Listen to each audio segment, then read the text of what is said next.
doing a Dan Schreiber. It's another beautiful day wherever in the world you are. I'm Melanie Walker in Johannesburg, and with me on the other side of the line, we have Jenni Baxter over in Antibes in France, looking very fresh and spring-like where she is, whereas, of course, I'm in the depths of black despair. No, I'm joking. I'm just wearing black because it keeps the heat in better, which is a lot easier sometimes. How are you doing, Jenni? Hey, really well, Mel. And you? How's your car? Is it fixed? No. The wheels are still off. But the nice thing is that it is not in intensive care. It just has a sling on it at the moment. So we'll work on that. But I'm getting a lot of walking in, which is always great because especially in Johannesburg this time of the year, it's a fantastic place to be walking. But what's been happening? I mean, the one thing I saw, and I saw it as I was about to go to sleep the other night, is that the Gupta brothers have apparently been arrested. Isn't that fantastic? I mean, I don't know how long the extradition is going to take, but just brilliant, and that was South Africa obviously getting Interpol to do the red notice, and UAE have been amazing, and they confirmed yesterday that the Dubai police definitely did arrest the brothers, and that they first compiled enough of a strong case, so they didn't just kind of willy-nilly arrest them. They made sure.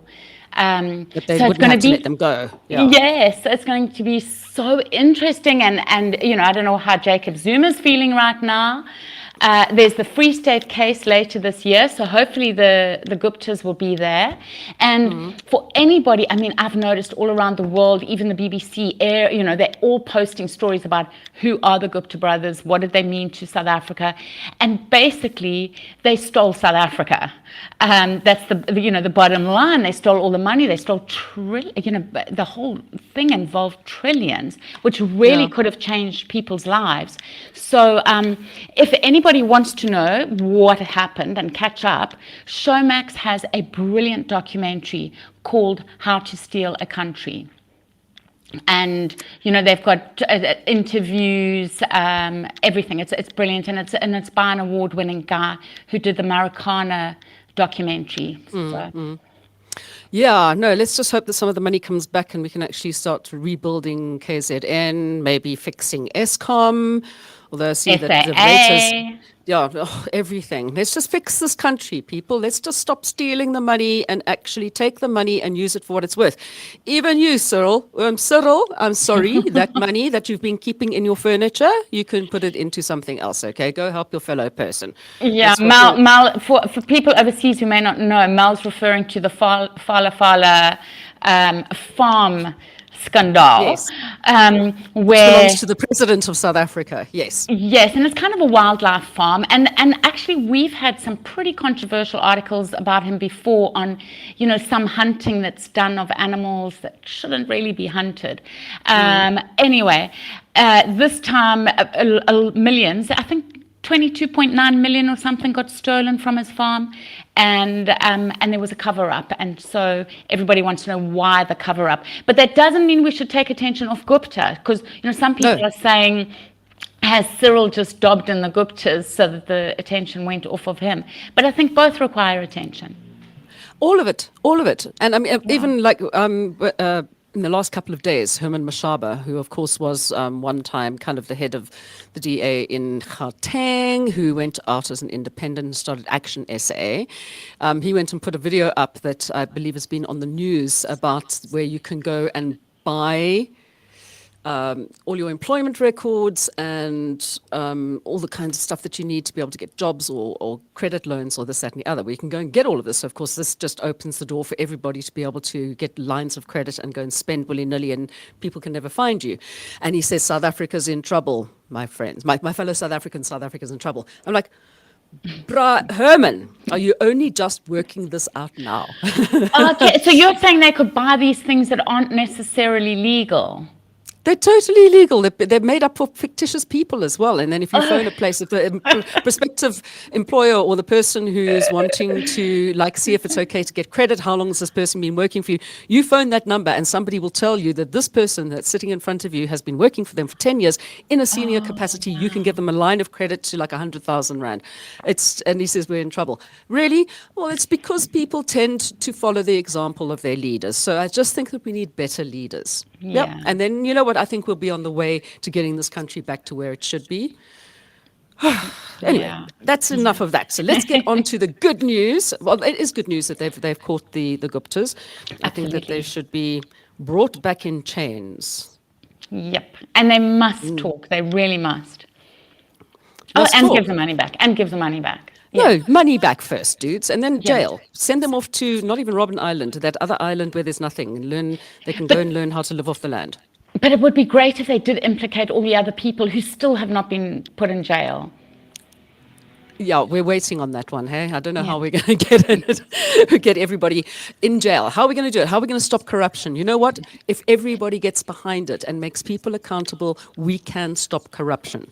But if everybody sits there and says, there's nothing I can do, nothing will ever get done. It behooves each and every single citizen in this country to go out and do their bit. Well, it's sort of, and it's the same theme that's going with this Irish Ryanair controversy.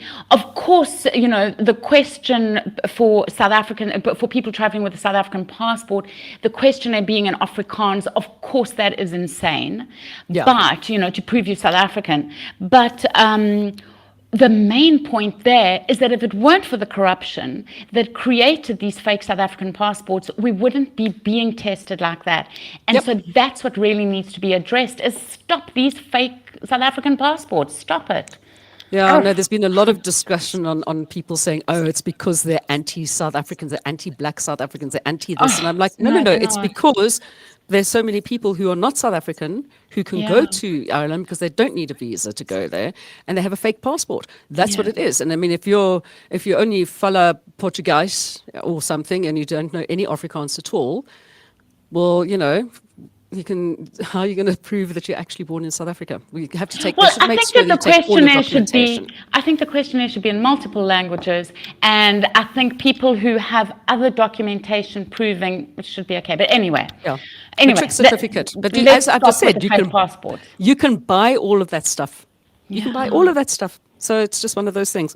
Anyhow, what news have you got for expats who are listening in? We have such brilliant news for everyone in the UK, where, all around the world, people have been battling with trying to get their South African passport renewals. I think now other countries, because of COVID, are also battling as well. But it's been since pre-pandemic that South Africans in the UK have been battling, and they email, they phone, they don't get answers for, we're talking weeks, months, very frustrating. And yay, thanks to the DA abroad, and SAPeople, enough pressure has been put that they have now announced that South Africans in the UK can apply through a third party now, VFS Global, to get their children's passports, their adult passports, and their renewals. And this is fantastic news. It means no longer do you have to travel to London. They now have interviews in Edinburgh, Birmingham, and Manchester as well. It is an extra £30, but I think anybody would pay £30 just to know that they have communication, that it isn't this Bermuda Triangle of where's my application gone. You can track the whole application online. So it's really fantastic. And I do want to say a big shout out to Daryl Ruert, Darren Bergman, Justin Adams, and Rory Jabba, Dr. Jabba, who all work towards this happening. We did a petition together. We got over 20,000 signatures, which Daryl Ruert took to Parliament, if you remember, last year. And it's all paid off. There's obviously still a long way to go, but just so happy. Baby steps. Such a relief. Yeah. And thank you to you as well for jumping in so quickly with that friend of mine in Cape Town who was having that big issue, Lynn Oh, Keane. pleasure. And to get her daughter solo from Southeast Asia across to London. They met up 2 days ago in London. So I'm really, really Oh, happy about that. amazing. So awesome, yeah. And then, okay, so it says here, SA versus Belgium. Doing Yes. what? Oh, hockey. Sorry. There was a big hockey match yesterday and in Antwerp, and we did lose 0-5. However, we're playing again today, and we are to be praised for our great defense. So it could have been a lot worse than 5-0. So yeah. Okay, let's not go there. We're talking, of course, not about ice hockey. We're talking about field hockey because if you're speaking in Yes. American, hockey immediately means ice hockey, whereas we say ice hockey and hockey. I know a lot about hockey. I played for the under 15 E team in boarding school, and I had no pads. So whenever the ball came near me, I was running away from it. I know. I've still got all the dings in my bones from the hockey balls. Yeah. No, no, don't want to play hockey. Okay, and then Juan Philip Smith. I saw your story about the Seattle Seawolves. Yeah. Yeah, how divine is that? So he's And why do I know about him? Because he's an ex-Queenian, going on from talking about playing hockey down in the Eastern Cape at GHS in Queenstown. He's a proud Queen's College old boy. He is 28 years old, and he moved to so he did play for like under 19s, under 20s in South Africa, rugby professionally, and then he moved in 2018 or 2019 to America and joined the Seattle Seawolves. And so they've only had Major League Rugby in America for 5 years. So he was there for about 4 years. He's now got 50 caps, and he's only the 15th person in America to get to 50 caps. Wow. So he goes down in history forever because the Major League Rugby organization is honoring the first 50 to get there. And he's That's number awesome, 15. hey? So yeah, well done. So JP Smith. Cool. All right, let's get on to local good news. And you're talking about something with plants, so I'm very happy about that. Yeah, do you know Renosterveld? Yeah? What does it look do. like? It Is looks it like a pretty? lot of other parts of the Kalahari and the Karoo and the Richtersveld. It's like, that kind of succulent-y vibe area. Okay, so apparently some of its species are heading for extinction, and Yep. to just save one is worthwhile. And some volunteers in Cape Town, they're moving some roads in Belleville, doing some development, and they asked for permission to. Because 300 plants were just going to be killed. So they have got their hands dirty and moved the plants and saved them. So well done to them. Yeah, no, I mean, it's like the whole story about making sure that development didn't happen in Roodepoort at just above the Walter Sisulu Botanical Gardens, where the Albertina Sisulu, there's this one of 3 places where you'll find that orchid growing. And it's been named for Albertina Sisulu. So we actually stopped the development. Totally stopped the that's development. so So because you can't take those plants out and get them to grow somewhere else, they'll just all die, and that's it. Then it'll be gone. Well, apparently this particular area in Cape Town should look like Namakwa, when all the wildflowers come in autumn. It should look like that, but because of development, it clearly doesn't. Talking about development as well, I know this isn't one of the things that you have on your list of things that are happening, is that I'm very sad about the Bertrams inner city farm, which we've actually worked on Mandela Day over the years. And it's just, by the FNB Stadium, that area. And it's been going for over 15 years, where this woman who started it and got all the people involved with her has been providing food for soup kitchens and to the school in the area. They've decided, oh no, they're taking the land back, and they started bulldozing. So they've actually gotten rid of that entire farm. And they So said, they they're going to didn't move move it 20 it? kilometers.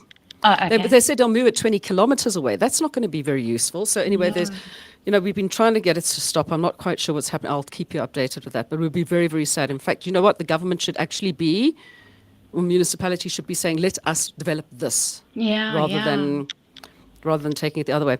Then I see here, yes, I saw that Jessie Clegg has been putting up a big thing about a tribute concert, because of course, was it yesterday or the day before this week? Would have been Johnny Tuesday. Clegg's birthday. Yeah, he would have turned 69 on Tuesday. We did something which I've always wanted. I don't know why we didn't do it sooner. A page that just has 5 of his top videos. So whenever you want a Johnny Clegg, and it's been really popular on social media, you know, whenever you want that connection, because Johnny Clegg, especially for expats, obviously connects us with South Africa. So yeah, all the favorites, including, of course, Scatterlings, which is like an expat anthem. Well, I used to walk around London with my what was it called? My Sony Walkman. Yeah. Listening to that. Amazing. Walking around the streets of London, listening to Scatterlings of Africa. And of course, the first time I ever saw Johnny Clegg was actually at the Melkweg in Amsterdam. I didn't even see him in South Africa before I went over there. Aww. So there's a concert that is happening for him. And it's on the 17th of July. The 17th of July, I think it's a Sunday. And It's an only Jenni Baxter present. Yes. Well, me and Nelson. And Yes. it's going to have like the biggest lineup of South African musicians from the last 30 or 40 years. So Evoid will be there, Elemental, like some real blasts from the past. And So it'll some be new like people concert as in the well. park. Like the concert in the park all over again. That was such an amazing concert. Still have a record for that as well. And then, of was course, amazing. talking about people who have left this earthly dimension. Very, very sad day for broadcasting this weekend with the demise of John Burks. Yeah. I think everybody has a story about Berksy. I won't be relating mine here. So Oh, really? nothing untoward. Now I really want to know it. I'll Tell tell you me. off air, because otherwise, first of all, it just sounds weird, and secondly, the second story might be bragging. But you know, I mean, I was extremely fond of him. I just thought he was great. I remember sitting and listening to him when I was a teenager, and being like completely blown away by the fact that he and Stan Katz. I mean, let's be honest, Yeah. broadcasting the two greats. So Yeah. I feel quite sorry for Stan as well, because I mean, they'd been friends for over 50 years, you know. And it's just one thing that happens as we get older, unfortunately. It was beautiful reading all the tributes. I mean, Yeah. really, John Burks made traffic jams okay. Nobody minded being stuck in the traffic jam, and you know, and everybody just saying how he made their day a better day, made it a happier day. What a wonderful thing to have done, you know. What was the thing that he used to get people to start like clapping in their cars or hooting or something? Yeah, and then everybody smiling? else would see each other doing it. Yeah. Yeah. So it was like a nice interconnectedness. All right. Yeah. Well, anyway, hamba gatle, John Burks, and I hope you're rocking in paradise up there wherever you are. I remember once I was in a car between Pretoria and Joburg, and he did something like that. And I was so distracted, I lit my cigarette the wrong way around. It gave me such a fright. Well done, Jenny. There we go. That's fine. Okay, so what is this here with the SA library photo? I just love Joburg libraries. They are so innovative. They've just won an award, an international award, over 76 submissions from around the world, and they are they're one of the top 3 winners. So there were 3 winners. And it's a photo from Malaysia of a child and a grandfather connecting over digital library stuff, and just how, you know, with information technology you can connect generations, that it's not just for the younger generation, and they both can learn from each other. It's a beautiful photo, and they well-deserved win. So yeah. Okay.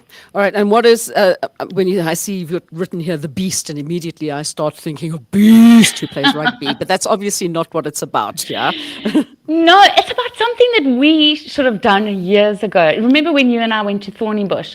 So it's an idea that this girl had, and it just so happens that her husband is a script writer, so she gave her idea to him, and they've turned it into a movie called The Beast.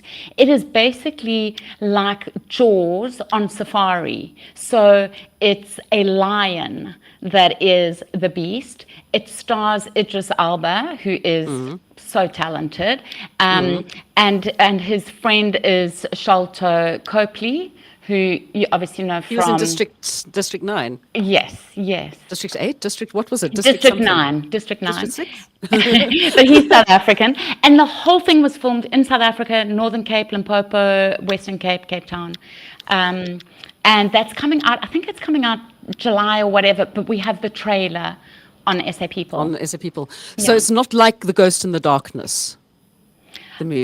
I never saw that. How could you not have seen it? It was Val Kilmer and Michael Douglas and me working on it. So, I mean, come on. I know, but you weren't in it. If you had been in it, I would have watched it. You would have watched it. Okay, Yeah. no, I didn't even get a credit. I was really annoyed about that. None of the second ADs got a credit on that movie. It was really sad. Anyhow, all right. So on the entertainment point of view, we're going to keep an eye out for that. Obviously, How to Steal a Country, which you can go and watch. What else is there on the small screen that we might enjoy? Well, right now, for anybody in SA or around the world, just to mention again that Senzo, Murder of a Soccer Star, is on Netflix. And right now, that trial is happening in South Africa. So it's kind of interesting to watch it on Netflix and then watch it live happening in South Africa to see what's going to happen. And Kelly Khumalo, who, of course, was his partner at the time and was at the house and is very famous in South Africa. She's just signed up or just finished filming season 3 of Life with Kelly Khumalo, which is going to be on Showmax from about the 5th of July. But then again, you can watch the trailer on sapeople.com right now. Okay. She says, because, obviously there's a lot of controversy in South Africa and people are trying to put blame on her. And say that, and she just says, the people are just sad that it was her that did not die that day. Oy, it sounds very involved. Eh? I know. Almost like Daisy DeMelka and that whole thing. In fact, the why that came to mind, of course, is because Viv Vermaak, our favorite blonde who's not so lekker in the head, she's also been writing about Daisy DeMelka. I think you should get her to write for you all the time. I know. She's so much you know fun. that Ted has written a book about Daisy? Yes, we did discuss it on the reading room. Oh, So, okay. Yeah. So So I think interesting. we need to make a really interesting movie. Get Baz Luhrmann to come out and direct a movie on Daisy DeMelka. Yeah. That would be quite interesting. I never heard of her before. Yeah, sorry. What, you didn't know about Daisy DeMelka? Oh my goodness me! You were too busy learning about Volraad Woltemarde. Volraad, what is his name? Voltemarde, the one that took his horse into the sea to save people that on a shipwreck. Didn't you not learn about that? No, I And think we history had at different school? history in Durban. Possibly, yeah. It was very much more the English side of things in Natal, yes. Okay, so what have you got coming up on the site that we must be looking out for this next week? Well, Wednesday today is World Oceans Day. So we've got some information coming up later today on how you can take part this weekend at Blue Lagoon Beach, cleaning up the beach. And also there's a petition for everyone around the world to sign to try and get the governments to increase it from 5% of saving the ocean to 10% of marine protected areas. I mean, Okay. crazy that we're even talking 5 What we should just 10%. say is just reduce your plastic use. Number one, just reduce your plastic use. That's all. Yeah, but Yep. it's also the fishermen. They say we make such a fuss about straws and everything, but actually that's like less than 1% of the problem. It's really fishing nets and things Yeah. like that are. But any plastic, just Yeah. rather to get into recycling. We're going to have to start doing that. And In fact, Mel, I saw in South Africa a lot of people complaining to one of the shops. Could it be Woolworths that now has reusable bags? yeah, they've had them for ages. Yeah. Yeah, and people were complaining a couple of weeks ago saying, oh, I've got so many of these reusable bags now, you need to make a plan because every time I come, I forget, and then I've got to get a new one. And I just wanted to say, we've had it for many, many, many, many years abroad. You'll eventually get used to it. So kind of... I'm used to it. I mean, I Don't never go shopping complain. without a bag. I mean, Yeah. And people say, do you want a plastic? I'm like, no, thank you. I have Yeah. a bag. And even if I need to, I will carry everything in my arms and not buy a plastic bag. Yeah. I'm so obsessive compulsive about me that. too. And I do still forget. Of course, I sometimes forget because I wasn't planning to go shopping or because I'm just scatterbrained a little bit. But Just keep a bag in your bag. But yeah, I think, and sorry, and the reason I got so cross is that they were being ridiculous to Woolworths. They were really criticizing them. And Yeah. I was just thinking, no, stop it. When people try to Yeah. help, support. Yeah, absolutely. Get on with it. You know, what we've been doing this for years. It's about time that you actually sorted things out yourselves as well. Jenny, as always, it's wonderful. I hope that you sort out whatever vet issue that you have. I'm sure it's not you that's going to the vet. That's fine, as long as you're good, my darling. My cat. Thank you. Yeah, and we'll catch up with you again next week. Don't forget, people, of course, to get along to SAPeople.com. And on Facebook, you go and have a look. What is South Africans? What's it? SA People for South Africans and expats all over. But if you just put those keywords in, you'll find it on Facebook. It's just at SA People. Yeah. Yeah, at SA People. Jenny, have a fabulous week. We'll catch up with you again next week. Thanks, Mel. You too. Mwah. Bye.